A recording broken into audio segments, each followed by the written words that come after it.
What's good, everybody? This is your boy Horror Gamer, and as you can see by the title, we have another Horror Gamer Reads. And boy, we are deep into the thick of it. We are almost at the end of Resident Evil Volume 2, Caliban Cove. So without further ado, let's dive right into Chapter 16. Let's get it.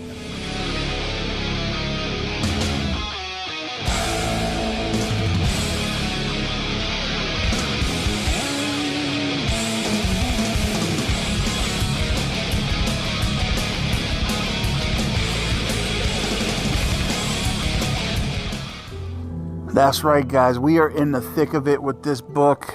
Last week's chapter was almost too much to handle. If you haven't, we lost Karen. Karen ended up turning, and I thought in my heart of hearts that she was going to make it, that somehow they were going to find a way to get her free of this virus, but they were just too late. There was just too much fuckery afoot for them to help Karen. But now I think Steve got infected too. So let's just dive into it. Let's just see what chapter 16 brings us, guys. Because like I said, we're almost at the end. I think there's like 3 more chapters and then we're done. So like I said, without further ado, let's just dive into it and see what chapter 16 holds. Oh no. Rebecca felt a welling rush of sadness inside as she stared after Steve. John and David, both grim and silent beside her. The blank shock on Steve's face before he turned away told them what must have happened. Poor Karen and Steve. What must it have been like? They found the lab too late. She glanced down at the key card slot next to the door as she stepped into the double seal, feeling a horrible sense of futility at the pointlessness of it all. They'd come to find information, only to find tests, only for Karen to get infected and then turn against Steve, even as they reached the one chance they might have had to cure her. But Kinnison, Thurman. She stepped through the second door, frowning. The laboratory was huge. Counters lined with equipment. Desks piled incredibly high with stacks of paper. But it was the open hatch across from them that first commanded her attention. Her gaze immediately drawn to the thick sheet of plexi or reinforced glass set into the thick door. It was an airlock, the inner door standing open, and behind the second sealed door, past a mesh grate, the dark waters of the ocean swirled past, bubbles spinning by. The laboratory was underwater. The second thing she noticed was the blood, a thick trail of crimson leading across the concrete floor in splatters and pools, but ending in a sliding smear. Steve must have moved a body. So much God, not Karen's. Steve had walked to the airlock and turned. Seemed to be waiting for them to cross the room. Rebecca stared toward him, her throat tight with sympathy and swelling tears. John and David were right behind her, quiet, looking around the vast room, when behind them the door back into the passage slammed shut. They spun around, saw Kinnison standing there, holding a tiny semi-automatic, a .25, pointing it at them with no expression on his face. "Drop your weapons." The low, quiet voice was Steve's. Rebecca turned again, confused, and saw Steve pointing his Beretta at them, his face as blank as Kinnison's. Now that she was close enough to the airlock, she saw the body on the ground on the grated floor.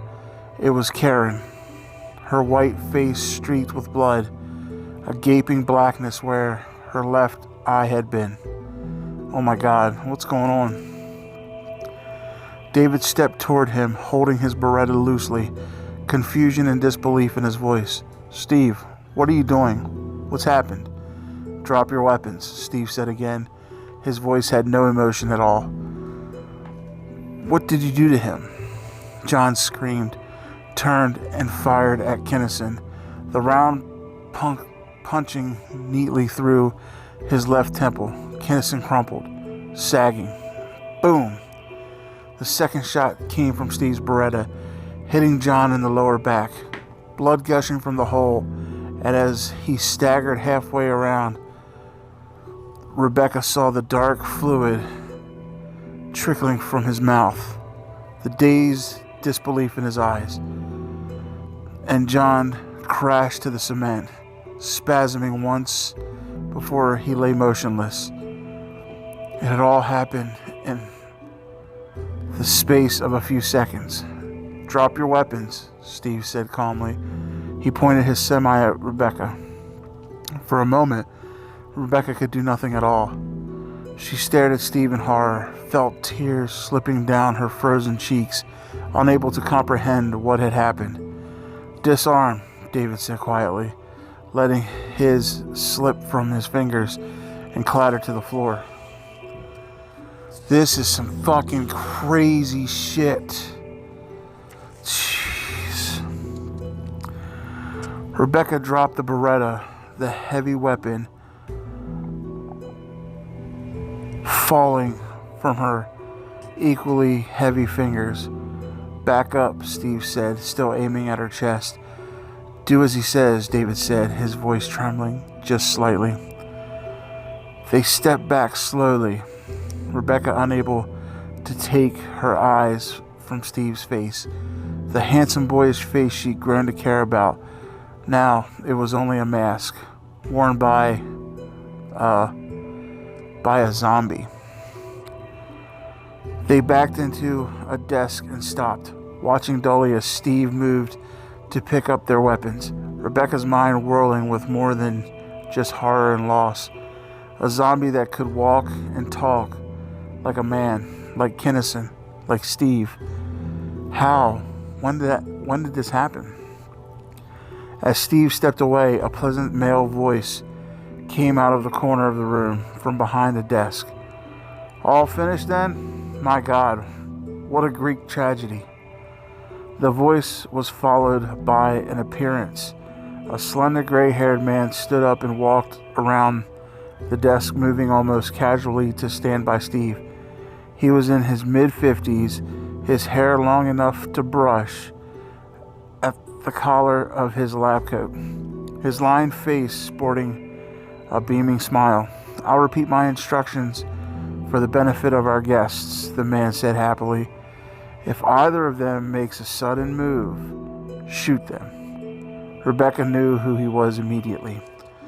Knew that she hadn't been wrong after all. "Dr. Griffith," she said quietly. Griffith arched an eyebrow, seeming amused. "My reputation precedes me. How did you know?" "I've heard about you," she said coldly. "Or Nicholas Duane, anyway." His smile froze, then widened again. "All in the past," he said dismissively, waving one hand in the air, "and you'll never have a chance to tell anyone about the pleasure of our acquaintance, I'm afraid." Griffith's smile faded, his dark blue gaze turning icy. You people have held me up long enough. I'm tired of this game, so I believe that I'm going to have your nice young man kill you." He brightened suddenly, and Rebecca saw the madness flashing in those eyes, the complete break of sanity. "Now that I think of it, why create even more of a mess? Steve, tell our friends to get into the airlock, if you would be so kind." Steve kept his weapon trained on her heart. "Get into the airlock," he said calmly. Before David could take a step, Rebecca started talking, fast and deadly serious. "What is the T virus? Did you use that as a platform for whatever this is? I know you were responsible for the increase in amplification time. But this is something new. This is something that Umbrella doesn't even know about. It's a mutagen with an instantaneous membrane fusion, isn't it? Griffith's eyes widened. Steve, wait. What do you know about membrane fusion, little girl? I know that you've perfected it. I know that you've managed to create a rapid fuse variant that apparently infects the brain tissue in under an hour. In under 10 minutes, Griffith said, his whole demeanor changing from that of a smiling old man to that of a fanatic, his gaze narrowing with a dangerously brilliant intensity, his lips drawing tight over clenched teeth. These stupid animals with their ridiculous T-virus. Birkin may have a mind, but the rest of them are fools, playing with war games while I've created a miracle. He turned, gesturing at a row of shining oxygen tanks next to the lab's entrance. Do you know what this is? Do you know what I've managed to synthesize? Peace. Peace and the freedom from choice for all of mankind. David felt his heart start to pound viciously, his entire body breaking out in a cold sweat. Griffith was pacing in front of them now, his eyes burning with mad genius. There's enough of my strain, of my creation, in those tanks to infect 1 billion people in less than 24 hours. I've managed to find the answer to the pitiful, selfish, and self-important breed that the human race has become. When I give my gift to the world, to the wind, the world will all become free again. It will be reborn, a simple and beautiful place for every creature, great and small, surviving in instinct alone. You're insane, David breathed, knowing that Griffith could kill them, was going to kill them, but unable to stop himself from saying it. You're out of your bloody mind. This is why my team is dead, why all of those people are dead. He wants to turn the world into things like Kinnison, like Steve. Griffith snarled at him, flecks of spittle flying from his lips. And you're dead. You're not going to be here when my miracle graces the earth. I deprive you of my gift, both of you. When the sun comes up tomorrow, there will be peace, and neither of you will ever know a second of it. He whirled around, pointing at Steve. Put them in the airlock now. Steve raised the Beretta again, motioning towards the open hatch, where Karen's lifeless body lay slumped and bloody on the floor. He's out of reach. Can't grab the weapon in time. Steve, now, kill them if they won't go.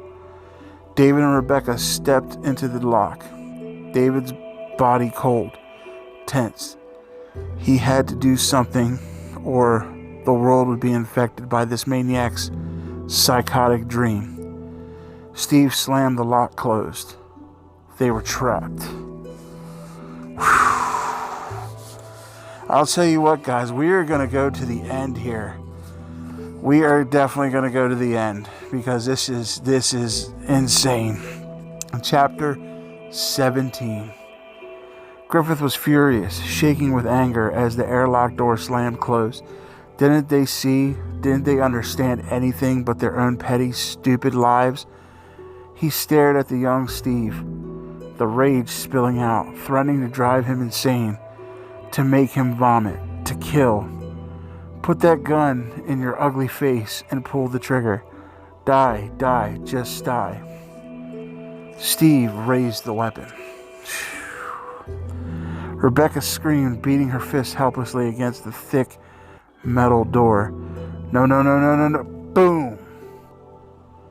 The thunder of the shot cut her screams off. Steve fell against the base of the hatch, mercifully out of sight. Already dead. He was already dead. It wasn't Steve anymore. Jesus, David whispered, and Rebecca looked up.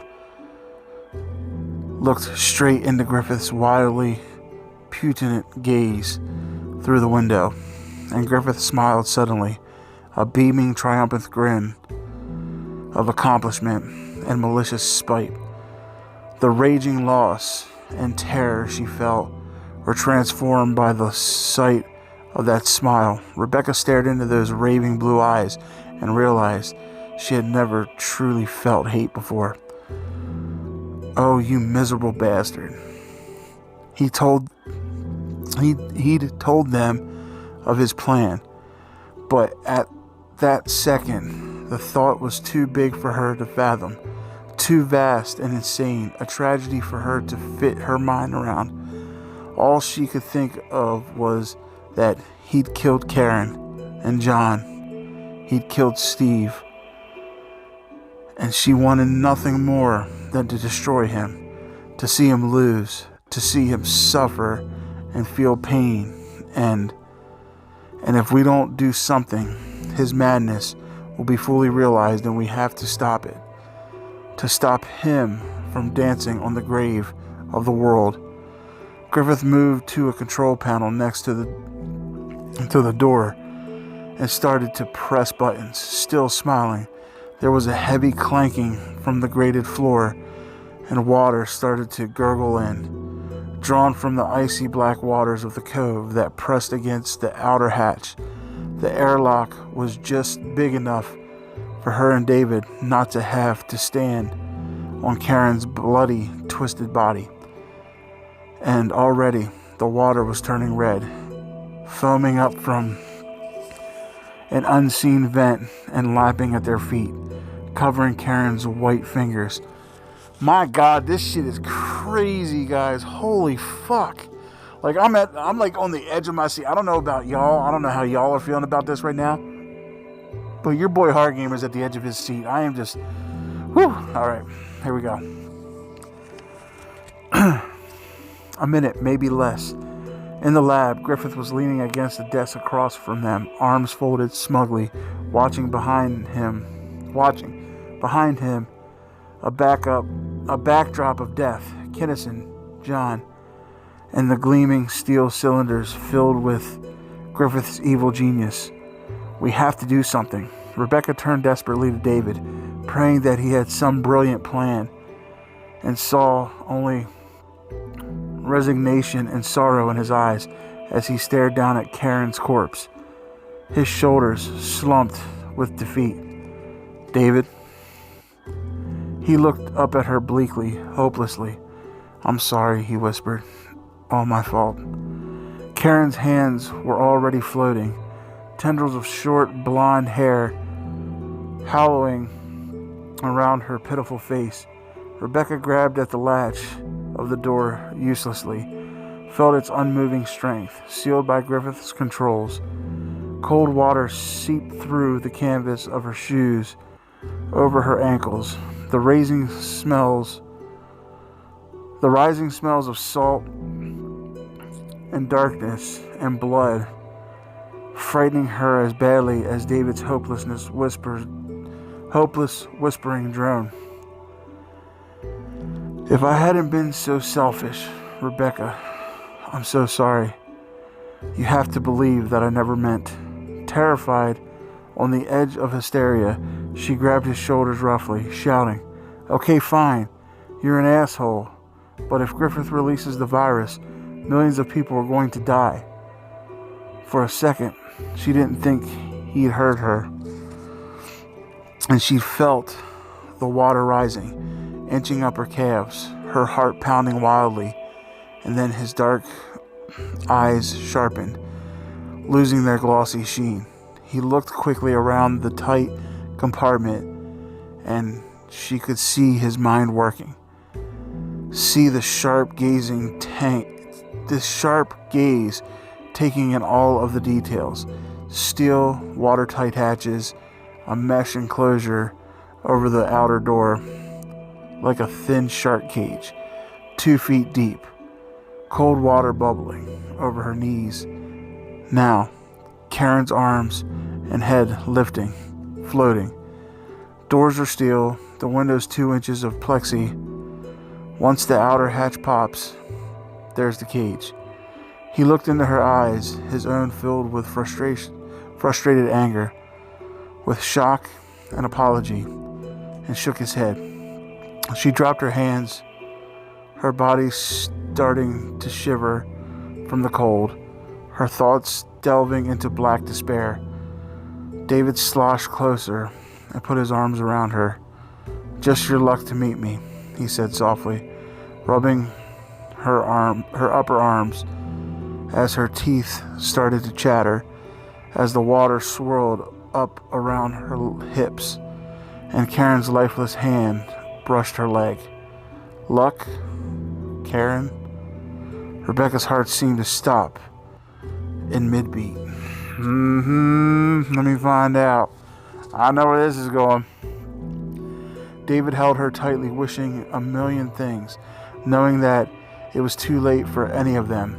He glanced into the lab and saw that Griffith was still watching them, still smiling. He looked away, filled with a useless, dismal hatred as the icy water sloped against his hips, murdering bloody bastard. Rebecca tensed against his chest suddenly. She pushed away from him and grabbed at Karen's body, her fingers searching frantically through the dead woman's vest. She laughed, a bright, hysterical snap of joy. "She's gone mad," and jerked a dark, round object from one of Karen's pockets. David saw what it was and felt pure amazement sweep through him. "She carried it for luck," Rebecca chattered out quickly. "It's live." David took the grenade and held it behind his back, his thoughts racing again, assessing the water to his waist and almost to Rebecca's heaving chest. Outer door pops, pull the pin, and get in the cage. Hold the hatch closed. They'd probably still die, but if they could pull it off, they wouldn't go out alone. Griffith watched the water rise, watched the two run through a stereotypical melodrama almost absently. His thoughts had already turned to the coming dawn and the problem of getting the heavy canisters upstairs. He supposed it served him right, losing his temper that way. The pair were putting on quite a show, the girl angry at the Brit's apathy, the quick, desperate look for a way out of their predicament, the final embrace, then the panic, the girl clutching at the T-virus drone, the Brit talking at her, frowning, worried for her sanity, even as the dark water rose over her young bosom. So sad, so sad. They should never have come, never have tried to get at me. Now the man was holding her up, pathetically working to postpone the inevitable as the water spun up across the glass. Once they were dead, he'd pop the cage, give the leviathans a treat before settling them free again, free to swim in unmanned seas and live out their days in peace. Ocean and land is one, his mind murmured dreamily. Mirrors of simplicity, instinct. The drone body fluttered lazily past the window, and he saw that the two invaders had propped themselves between the hatches, struggling to hold on to the last bit of air, and a determined pair. If thick-headed, it occurred to him suddenly that he never bothered to find out who they were, who had sent them. And it didn't matter now, does it? The lock had filled. The light on the control panel indicated that the outer door had unlatched, it was over, except they were scrambling to get out, kicking through into the cage, and something small dropped past the window as they pushed the door closed behind them. Griffith frowned and boom!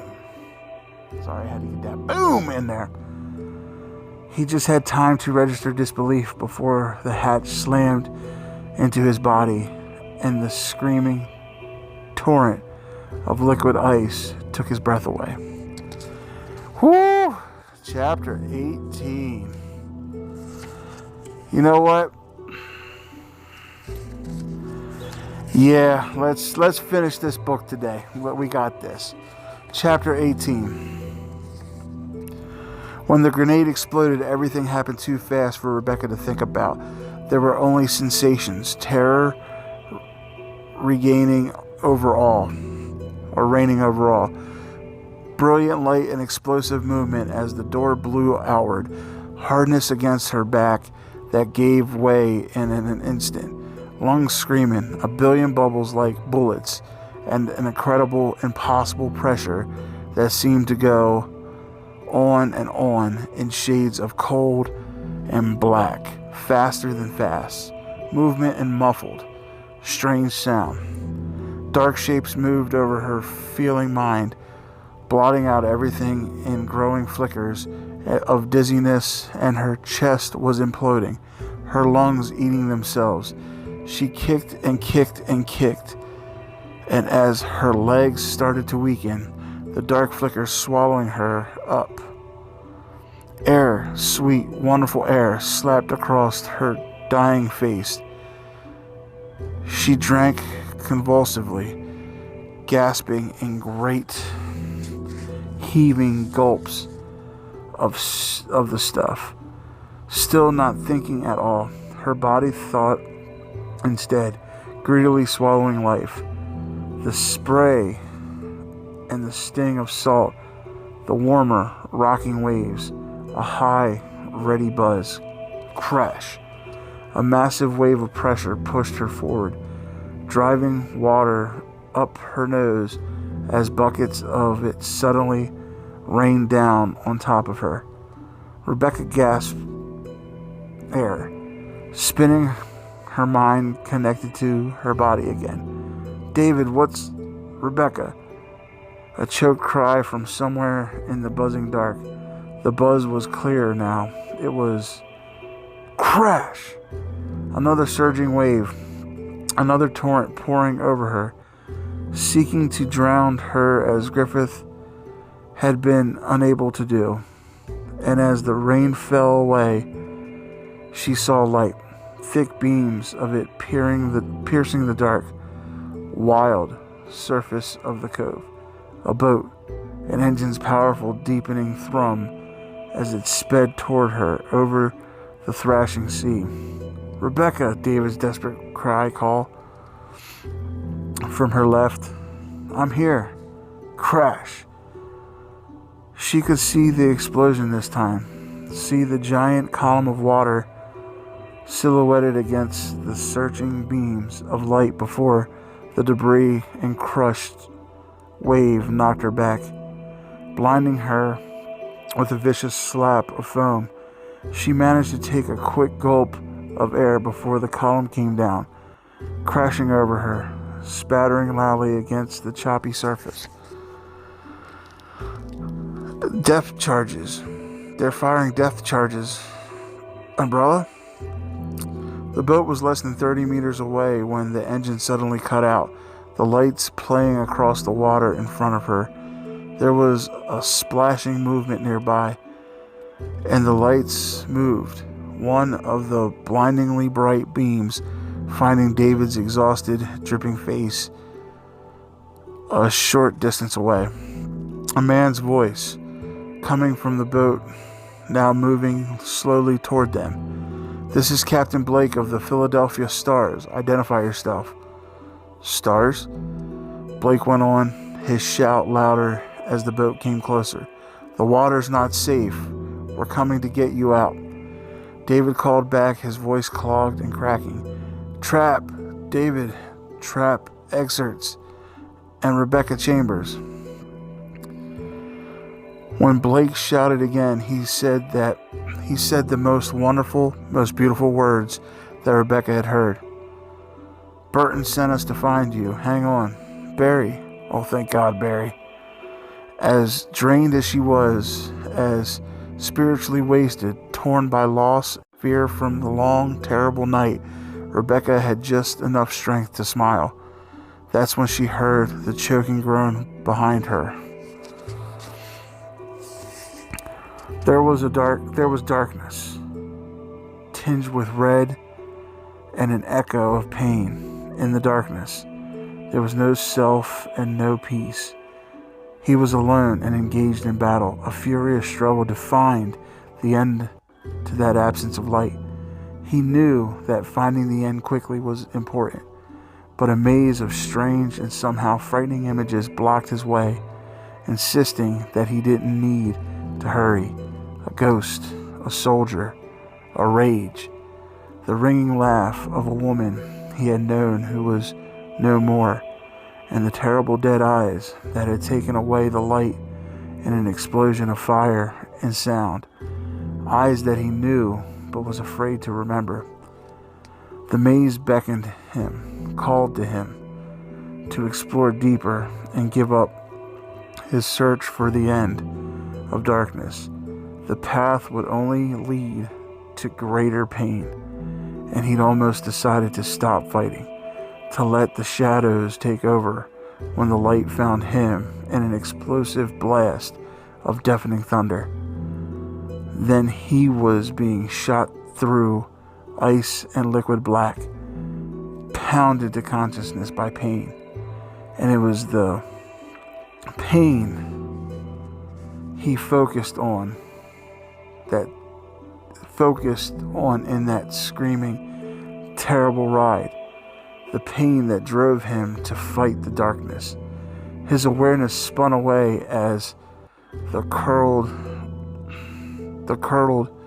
in his lungs, and the raging cold numbed the pain. But then he could breathe, and the jagged piece of bobbing wood beneath his clawed fingers told him that there was, in fact, light.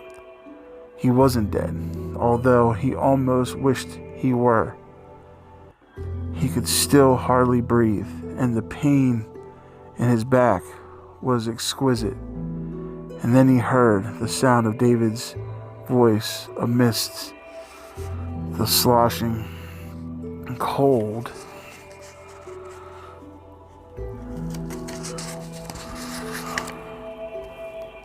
And felt that life might be worth living after all. He tried to call out, but all that emerged was an exhausted moan. There was a stab of sharp and blinding light, and then darkness again. But there was a flicker of awareness this time that allowed him to understand what was happening. Pain and movement, a feeling of weightless suspicion, and then hardness against his cheek. Chill and more movement. The sound of cloth ripping and paper tearing. Excited voices calling orders. And again, the shriek of torn flesh.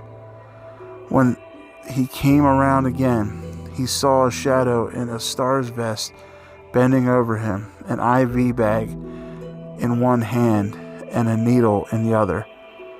"Hope that's morphine," he tried to say, but again, he only groaned. A split second later, he saw two pale blurs hovering over him as the star's shadow continued to work over him with warm and gentle hands. The blurs were David and Rebecca, eyes circled with dark, hair dripping, faces tired and lost. "You're going to be okay, John," David said softly. "Just rest now. It's all over." A spreading warmth started to flush through his body. A delicious, sleepy warmth that banished the roar of pain to a distant and faraway land, just as a friendly darkness came to calm him. He looked into David's eyes and managed to rasp out what he was suddenly wanted to say more than anything. It took great effort, but it had to be said. "You two look like something a coyote ate and shit off a cliff." That's funny. Seriously. John was followed into the healing blackness by the sweet sound of laughter. That's funny. He's like, he mustered up all that strength and courage to tell them they look like shit. The middle H0rr0rr's medic had taken John inside the small cabin on the 30-foot boat, coming out only once to tell them that everything looked all right. 2 broken ribs and some deep tissue trauma and a punctured lung. But they'd managed to patch him up well enough to call him stable, and he was resting comfortably. A medevac helicopter had already been radioed for and would be arriving soon, and the medics seemed confident that John would manage a full recovery. David had wept a little at the news and not been a bit ashamed. They sat in the back of the boat, huddled under a scratchy wool blanket as Blake and his team continued to set charges, powering easily back and forth across the cove. The Pennsylvania team had already brought up 4 of the giant creatures before they'd seen the explosive burst off air and debris that had come up from the lab, and it was starting to look as though there weren't any more. David had one arm around Rebecca, the girl leaning against his chest as the black sky gradually started to shade to a deep ethereal blue. Neither of them spoke, too tired to do more than watch the team work, dropping charges and searching the results back and forth and back again. Blake had promised to send divers down for Griffith's tanks as soon as the cove was clear, and John had been picked up. There were 2 wetsuits already laid out on the bow's deck. A young alpha, whose name David had forgotten, prepping them with studied intensity. He reminded David of Steve a little bit. Somehow, the thought of Steve didn't bring the kind of pain that David expected it would. It hurt. It hurt like hell. Karen and Steve gone. But when he thought of what they had managed to stop, what they had been a part of, it wasn't at all for nothing. We stopped Griffith's insanity, stopped him from effectively killing millions of innocent people. God, they would have been so proud. The pain was bad, but the guilt wasn't as devastating as he'd feared it would be. His responsibility in their deaths was something he knew he'd have to ponder for a long time to come, but he thought that there was a good chance that he'd be able to find a way to come to terms with it eventually.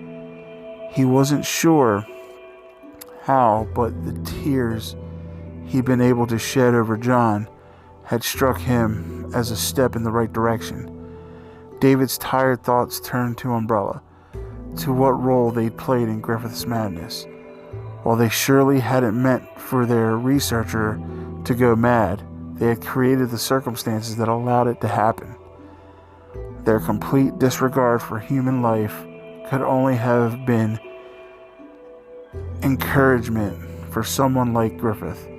And without Umbrella, the scientists would have never had access to the T-virus. Someday, soon, they will be held accountable for what they've done. Not today or tomorrow, but soon. Perhaps Trent would help them again. Perhaps Barry and Jill and Chris would uncover more in Raccoon. Perhaps.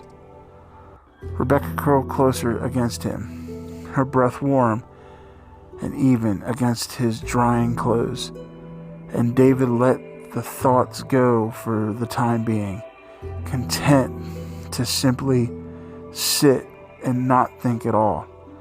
He was very, very tired. As the first rays of the sun slipped over the horizon, Blake pronounced the waters clean. Though neither David nor Rebecca heard him, both had fallen into a deep and dreamless sleep beneath the twilight of the coming day. Epilogue. The meeting room was a study in quiet but unpretentious elegance. 3 men sat at the stately oak table, a fourth standing by the window and staring out thoughtfully at the hazy morning sky. The man at the window could see the others reflected in the glass, though doubted that they noticed his careful scrutiny, for as sharp as they were politically, they tended to be fairly dull about watching what went on around them. After the phone conference, the man who always wore blue spoke first, directly addressing the elderly man with the groomed mustache. "Do we need to discuss the ramifications of this?" Blue asked. Mustache sighed. "I believe the report covered them," he said airily. The tea drinker broke in, setting his cup down with a rattle. Steaming liquid slopped over the sides, distorting the tiny umbrella design that adorned the side. "I don't think it's a wise idea to underestimate the magnitude of this difficulty," T said, "particularly not with the current instability factor in development." Blue nodded. "I agree. Things like this have a way of getting out of hand. First the secondary in Raccoon, now the Cove." Mustache cut him off with a sharp glance. Blue, promptly abashed, cleared his throat, his face red as he struggled to recover. "That is to say, I believe there should be a more thorough investigation into these matters. Don't you think, Mr. Trent?" The man at the window turned around, wondering how these people had ever managed to get where they are. He didn't smile, knowing how much it bothered them when he didn't smile. "I'm afraid I'll have to get back to you on that," Trent said coolly. Blue nodded quickly. "Of course. Take all the time you need. No hurry, gentlemen. Am I right?" Without another word, Trent turned and walked out of the room. Outwardly as intimidating and precise as they expected him to be, as they wanted him to be. Inside, he wondered how much longer the game could go on. Holy shit, I fucking knew Trent was with Umbrella, but I mean, my God, guys, this book was amazing. I wasn't really expecting to read all 3 chapters today, but I'm glad we finished it. It was a hell of a book. I liked the first one. It was like a novelization of the game, but I liked the original story of this. I mean, they killed off Steve and they killed off Karen. R.I.P. you guys. You guys were awesome. I'm glad they were able to save John. I'm glad all of them didn't die. And I knew that grenade at the beginning of this read through, chapter 1, when I read that Karen had a grenade, I knew that grenade was going to play a part in this ending. I just knew it, but I didn't think that Karen was going to go off and get killed. So, amazing book. Definitely worth the read, guys. I definitely recommend you guys pick this up if you haven't. I know, like, I do apologize, like I said, I am not the strongest reader, again, but I enjoy doing it, and books like this are the reason I enjoy doing it, because it came out of nowhere. It was a good story. Just everything about this book had you on the edge of your seat. It started off action-packed, and then it just, it kind of died down a little bit, went scientifically, but then it came back with the action, and then we just got this epic conclusion to the story, which is so amazing. A very good book. If your boy Horror Gamer got to rate this book, I'm going to have to give it a 9 out of 10. It was just such a well-written book. S.D. Perry did her thing with this. Like I said, I definitely recommend you go check this book out.